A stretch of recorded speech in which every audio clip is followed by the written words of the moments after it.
नमस्कार, प्रखर राजपूत को देख रहे हैं आप और आज तारीख है 29 अगस्त साल 2025 और इजराइल, फिलिस्तीन, लेबनान समेत पूरी दुनिया की खबरों के साथ एक बार फिर से आपके सामने हाजिर हुआ हूं। इस वीडियो में हम आपको बताएंगे कि अब इजराइल के साथ फ्रांस डायरेक्ट जंग में उतर सकता है और ऐसा क्यों कह रहा हूं, इसके पीछे क्या कहानी आपको वीडियो में पता चलेगा। और साथ ही अब गजा के एकमात्र जो बिल्डिंग बची थी उसको भी इजराइल ने गिरा दिया है। गिराने के बाद क्या बड़ा ऐलान किया, इसके बारे में भी आपको डिटेल में पता चलेगा। वहीं यमन के ऊपर हमला हुआ है, इस हमले में असल में कितना नुकसान हुआ है, जो खबरें आ रही है और जो सच्चाई, इसके बीच कितना फासला है, इसके बारे में भी आपको पता चलेगा। और साथ ही ईरान को लेकर बड़ी अपडेट आई है। ईरान में परमाणु प्रोग्राम को लेकर कुछ संगठनों ने फिर से दावा ठोका है, इसके बारे में भी आपको वीडियो में पता चलेगा। इस वजह से वीडियो को लास्ट तक जरूर देखिएगा। चैनल पे नए हैं तो वीडियो को लाइक कर लें, चैनल को सब्सक्राइब करके अपना प्यार दे दें। और साथ ही इजराइल और फिलिस्तीन की जंग में आप किसके साथ खड़े हैं एक बार कमेंट करके जरूर बता दें, क्योंकि जब आप कमेंट करते हैं तो आपका जो कमेंट होता है उस देश के लिए दुआ का काम करता है। तो आप कमेंट करते रहें, तब तक एक एक करके मैं आपको खबरें बताता हूं। और सबसे पहली और सबसे अहम खबर निकल के सामने आ रही यमन से। दरअसल यमन के जो हूती विद्रोही ग्रुप हैं, उनके जो स्पोक पर्सन है, वो बाकायदा अपनी आवाम को संबोधित कर रहे थे। उन्होंने एक वीडियो रिलीज किया, इसमें उन्होंने कहा कि जो इजराइल है वो लगातार गजा के लोगों को मारने का काम कर रहा, जो इजराइल है वो लगातार गजा के लोगों को टॉर्चर करने का काम कर रहा, कभी भूख से, कभी हमला करके। और ये तमाम चीजें इजराइल की घटिया नीति और घटिया सोच का सीधा सीधा नुमाइंदगी करता है। इसी के बाद क्या हुआ कि इन्होंने कहा, अंसरल्लाह ग्रुप ने, कि अगर इसी तरीके से इजराइल हमले करता रहा तो हमारी मिसाइलें तेल अवीव को हिट करती रहेंगी।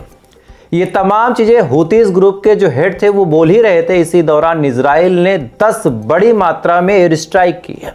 इस एयर स्ट्राइक को लेके भी अब अलग अलग कहानियां, दोनों ही कहानियां आपको बताऊंगा, क्योंकि दोनों अपने अपने हिसाब से खुद को सही बता रहे हैं। दरअसल इजराइल ने जब एयर स्ट्राइक की तो इजराइल का कहना है कि हमने जो एयर स्ट्राइक की है वो बाकायदा हूतीस के उस मीटिंग सेंटर को टारगेट करके किया।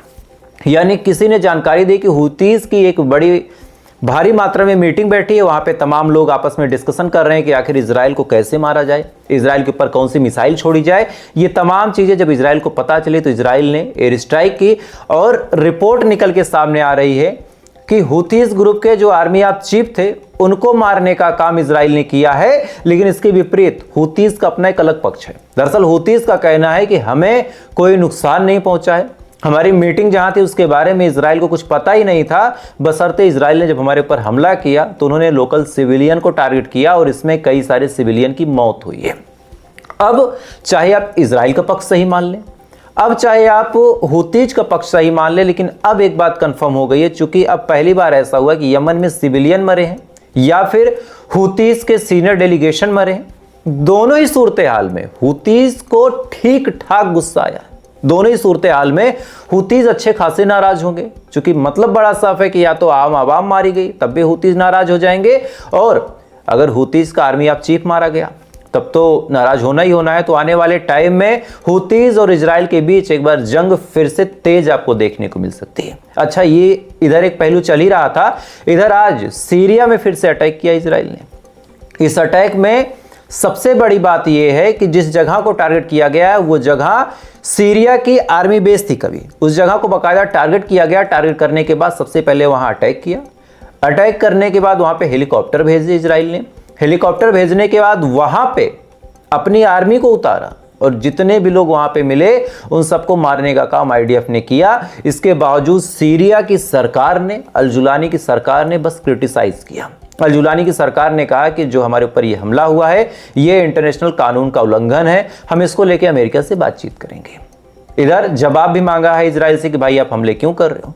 अब कोई समझदार देश होगा, कोई समझदार इंसान होगा तो क्या वो इजराइल से ये सवाल पूछेगा कि भाई आप हमले क्यों कर रहे हो। इजराइल हमले क्यों करता है, इजराइल किसी देश में अपनी मिसाइलें क्यों दागता है, क्या उसको कोई वजह चाहिए। उसके रग में वो चीज शामिल है कि भाई किसी को शांति से नहीं रहने देना, बस हमला करना है, करते जाना है। इसी वजह से किया। तुम्हारे में दम हो तो तुम लड़ लो, लेकिन तुम अमेरिका और इजराइल की चाटुकारिता में इस कदर खो चुके हो कि तुम हमला कर ही नहीं सकते, तुम लड़ ही नहीं सकते। तुम ऐसे ही खामोशी से मारे जा रहे हो, यूं ही मारे जाओगे।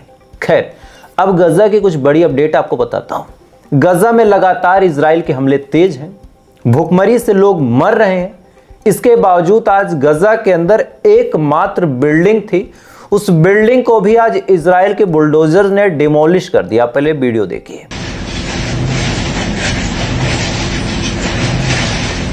גוש אחרון הוא נופל, גוש אחרון! תברח!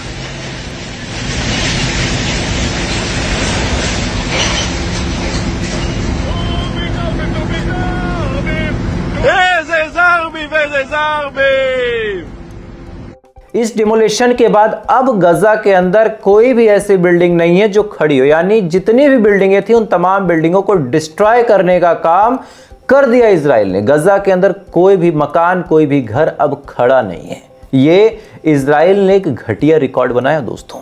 अब आपको एक दूसरी खबर की तरफ ले चलता हूं और उस खबर को सुनने के बाद तब आपको गजा की तरफ वापस लेके आऊंगा। उस खबर को जब आप सुनेंगे तभी कुछ चीजें आप समझ पाएंगे। दरअसल हुआ क्या कि कल रशिया ने यूक्रेन की राजधानी कीव पे हमला कर दिया। कीव पे हमला करने के बाद उस हमले में चूंकि कई सारे ड्रोन, कई सारी बैलिस्टिक मिसाइलें रशिया ने दागी थी, तो उस हमले में लगभग 24 लोग के मारे जाने की और घायल होने की सूचना मिली है।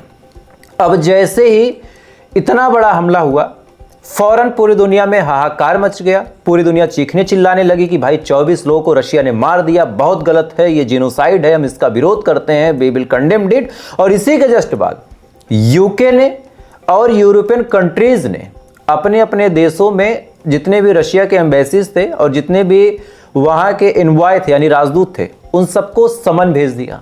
समन का मतलब आप समझते हैं ना, एक नोटिस के हाजिर हो जाओ और हाजिर होने के बाद जवाब दो। यानी यूके ने, यूरोपियन यूनियन ने रशिया के एनवॉय को समन भेजा और हाजिर होने की बात की और सवाल जवाब किया जाएगा कि आखिर रशिया ने सिविलियन इलाके पे हमला क्यों किया।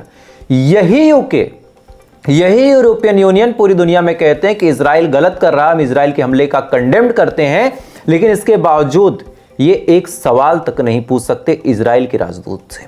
आप दोगलेपन की नीति देखिए कि एक हमला रशिया की तरफ से हुआ, उसमें 24 लोग मारे गए, तो उस हमले को लेकर पूरी दुनिया में हाहाकार मचा। यूके और यूरोपियन कंट्रीज, इन दोनों देशों ने फौरन राजदूत को बुला लिया और कहा कि जवाब दो, समन भेज दिया। और इधर 62-63 हजार लोग गजा में मारे गए, उनकी जान चली गई, फिलिस्तीन में मारे गए। इसके बावजूद किसी में हिम्मत नहीं या फिर किसी के दिमाग में ख्याल तक नहीं आता कि हमें एक बार इजराइल के राजदूत को भी बुला के सवाल पूछ लें। तो ये घटिया नीति, दोगलेपन की नीति कैसे काम कर रही है, इस खबर से आप समझ सकते हैं कि कैसे एक तरफ 24 लोग की जान पे हाहाकार मच गया और कैसे एक तरफ 62,000 पे भी चुप्पी इख्तियार कर ली गई है। खैर, कुछ ऐसे देश हैं और कुछ ऐसी जगह है जहां लोग लड़ रहे हैं, इनके बारे में भी आप जानिए। और जो मैंने कहा था कि फ्रांस के साथ अब मामला गंभीर हो सकता है इजराइल का, क्यों कह रहा हूं अब आप जानिए। दरअसल सबसे पहले ग्रीस का आप एक वीडियो देखिए। ग्रीस में जहां एम्बेसी बनी थी उस पे पटाखे फेंकने का काम एक शख्स ने किया, चूंकि ये फिलिस्तीन के पक्ष में प्रोटेस्ट कर रहा था। प्रोटेस्ट करते करते जब इसे लगा कि मेरी बात सुनने वाला कोई नहीं है, ये लोग एसी चला के सो रहे हैं, तब उसने फेंका। आप पहले वीडियो देखिए।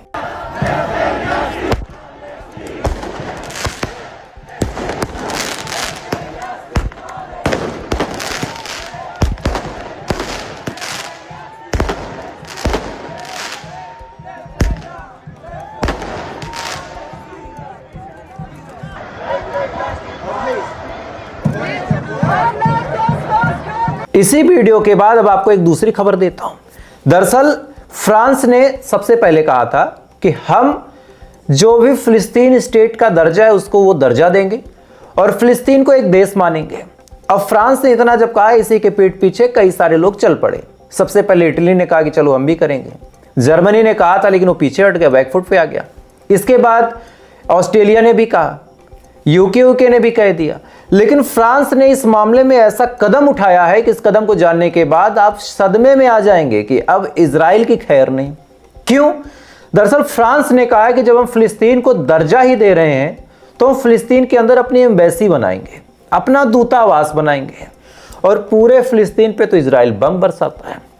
तो आप एक सीन सोचिए कि अगर गलती से भी फ्रांस ने फिलिस्तीन के अंदर अपनी एम्बेसी बनाई और इजराइल अपनी जिद में आके उसी तरीके से हमला करता रहा और गलती से भी हमला कहीं से छटक के काद मिसाइल आके गिर गई फिलिस्तीन के अंदर फ्रांस के एम्बेसी पे और फ्रांस का राजदूत मारा गया, या फिर फ्रांस का कोई ऐसा शख्स था जो मारा गया, तो फिर फ्रांस क्या करेगा? फ्रांस निकालेगा अपने राफेल, गड़गड़ा के इनके ऊपर चढ़ जाएगा, चढ़ने के बाद इनको घिरा घिरा के मारेगा और मारने के बाद इनको ठंडा कर देगा। इसी वजह से इजराइल पूरे जोरों शोर में जुटा हुआ है कि एनी हाउ चाहे जो हो जाए, चाहे जो कदम उठाना पड़े, हमें किसी भी तरीके से फिलिस्तीन को दर्जा नहीं मिलने देना। चूंकि एक बार फिलिस्तीन को दर्जा मिल गया तो फिलिस्तीन में पहले फ्रांस अगर अपनी एम्बेसी बनाएगा तो उसको देख के कई सारे ऐसे देश हैं जो और अपनी एम्बेसी बनाएंगे, और जब अलग अलग जगहों पे एम्बेसी बन जाएगी फिलिस्तीन के अंदर तो फिर इजराइल हमला करेगा कहाँ, बुलडोजर लेके जाएगा कहाँ, और अगर बुलडोजर लेके नहीं जा पाएगा तो फिर कर क्या पाएगा। इसी वजह से बहुत ज़्यादा चांसेस हैं कि अगर एक बार फ्रांस ने एम्बेसी बना ली तो चीज़ें फिर फिलिस्तीन के हक में हैं, फिर उसको कोई नहीं बदल सकता, क्योंकि फ्रांस अपने लोगों को मरने नहीं देगा, और नहीं मरने देगा और इजराइल मारने आएगा तो फिर मतलब बड़ा साफ है। खैर, अगली खबर का रुख करते हैं। अगली खबर ईरान से निकल के सामने आ रही कि इतने दिनों बाद, 12 दिन की जब जंग हुई थी उसके इतने दिनों बाद, लगभग 2-3 महीने गुजर गए, अब जाके IAEA जो है, जो यूनाइटेड नेशन का अंतर्राष्ट्रीय परमाणु ऊर्जा एजेंसी है, जो न्यूक्लियर एजेंसी है, न्यूक्लियर एनर्जी एजेंसी, ये इतने दिन बाद अब आएगी फिर से ईरान। हुआ क्या था आपको पता ही होगा कि ईरान ने इनको भगा दिया था और कहा कि तुम ही वो गद्दार हो, तुम ही वो हरामखोर हो जो हमारी जानकारियां इजराइल तक पहुंचाते हो, तुम ही हो जिसकी वजह से इजराइल को हमारे परमाणु ठिकानों के बारे में पता चला, और तुम ही हो जिसकी वजह से हमारे ऊपर हमला हुआ। हालांकि IAEA लगातार कहता रहा कि नहीं साहब, हम वो नहीं हैं, हम बड़े अच्छे इंसान हैं, लेकिन ईरान ने एक नहीं सुना। इसके बाद अब क्या तिकड़म बैठा, आप सोच के देखिए कि अचानक से फिर से अलाउ कर दिया ईरान ने। ईरान भी कभी कभार कुछ ऐसे एक्शंस लेता है जिसके बाद डाउट होता है। क्यों? एक तरफ इनको खूब पता है कि अगर हम दिखाएंगे तो फिर हमारा मामला लीक हो जाएगा, लेकिन IAEA का दबाव ईरान पे ऐसा पड़ रहा है कि IAEA के दबाव में एक बार फिर से IAEA के जो इंस्पेक्टर हैं, जो इंस्पेक्ट करेंगे चीज़ों को, उनको बुला लिया गया। उनको कहा गया कि ठीक है आप आइए और तेहरान के पास जो हमारा न्यूक्लियर साइट है उसमें जाके फ्यूल वगैरह चेक कर लीजिए। अरे ना बुलाते यार, रशिया से बुला लेते, फ्रांस से बुला लेते। अच्छा, इसमें भी ईरान की अपनी एक लालच छुपी हुई है। अगर ये यूनाइटेड नेशन के खिलाफ जाते हैं तो यूरोपियन यूनियन इनके खिलाफ चला जाएगा। और अभी चंद दिन पहले जो उप विदेश मंत्री हैं, यानी डिप्टी फॉरेन मिनिस्टर, जिनका नाम है काजिम, ईरान के ये हैं, ये गए थे यूरोपियन कंट्रीज से मिलने। वहाँ पे बातचीत की कि भाई कुछ हमें टेक्नोलॉजी ट्रांसफ़र करो, हम बनाना चाहते हैं परमाणु हथियार। अब क्या हुआ, इसको लेके यूरोपियन कंट्रीज़ ने भी इनको आश्वासन दिया कि ठीक है हम तुमको देंगे, परेशान मत रहो, देंगे, लेकिन कब देंगे इसके बारे में कोई तारीख मुकर्रर नहीं है। तो इसी चीज़ को लेके अब बवाल मचा है। इसी चीज़ को लेके IAEA बार बार इंस्पेक्ट कर रहा है कि क्या इन्होंने कुछ बता तो नहीं दिया, क्या ईरान सच में आगे तो नहीं चला जा रहा, क्योंकि अगर ईरान सच में आगे चला गया तो फिर इजराइल की गुंडागर्दी खत्म। और यही वजह है कि अमेरिका UN पे प्रेशर बना रहा, क्योंकि लगभग 30-40% का स्टेक होल्डर है ये, और ये भेज रहा। खैर, अगली खबर का रुख करते हैं। अगली खबर निकल के सामने आ रही डोनाल्ड ट्रंप के हवाले से। डोनाल्ड ट्रंप भाई साहब के एक सलाहकार हैं, इनका नाम है नदारो। ये पगला चुके हैं। इन्होंने रशिया और यूक्रेन की जंग को एक नया नाम दिया है, और वो नाम है मोदी वार, यानी रशिया यूक्रेन वार अब मोदी वार हो गई। क्यों, वो आप जानिए। इनके हिसाब से रशिया जो कुछ करता है, जो कुछ खरीदता है, जो कुछ उसके पास बन रहा है, केवल भारत के पैसों से बन रहा है। इनके हिसाब से अगर भारत रशिया से तेल ना ले तो रशिया सड़कों पे आ जाएगा, रशिया यूक्रेन पे हमला नहीं करेगा तो यूक्रेन बच जाएगा। लेकिन एक बड़ा सवाल मैं इनसे पूछना चाहता हूँ और इनके बुद्धि विवेक का थोड़ा सा परीक्षण लेना चाहता हूँ। भारत आज इनसे तेल ला रहा रशिया से। 10, 20, 50 साल पहले भारत नहीं लेता था, भारत के पास नहीं पैसे थे तेल लेने के उतने। उस टाइम भी रशिया ने अपने आप को डेवलप किया। रशिया ने लगभग 4000 न्यूक्लियर वेपन बनाए। 4000, कहाँ से इतने पैसे आए? कहाँ से पैसे आए 4000 न्यूक्लियर वेपन बनाने के? और जब रशिया ने 4000 न्यूक्लियर वेपन बना लिया है तो कैसे उससे यूक्रेन हारेगा? नहीं, हारना पड़ेगा, मजबूरी है।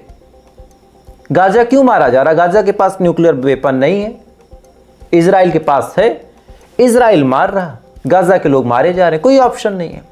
इधर भी चीजें सेम। भाई रशिया के पास ज्यादा एडवांस वेपन है, यूक्रेन के पास नहीं है, मार रहा रशिया, तो उसमें भारत क्या करे?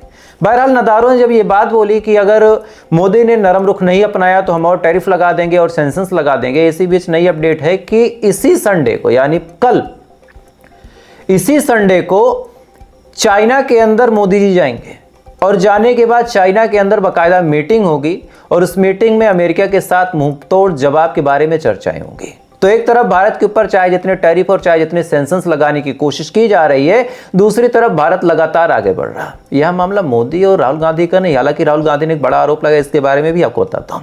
राहुल गांधी ने आज फिर कहा कि लगातार मैं वोट चोरी की बात करता हूं, नरेंद्र मोदी इस पर जवाब नहीं देते। तो कहीं ऐसा तो नहीं कि नरेंद्र मोदी चोर ही है, इस वजह से नहीं बोलते? आप राहुल गांधी का ये वीडियो देखिए ताकि कुछ मिस इन्फॉर्मेशन ना हो। अगर मैं आरोप लगा रहा हूं प्रधानमंत्री पे हर रोज कि तुम वोट चोर हो, प्रधानमंत्री चुप क्यों है? प्रधानमंत्री एक शब्द क्यों नहीं बोल रहा? क्योंकि प्रधानमंत्री वोट चोर है और वो जानता है कि हमने उसको पकड़ लिया है। इस वीडियो में आप साफ तरीके से देख सकते हैं कि कैसे आरोप लगाया गया।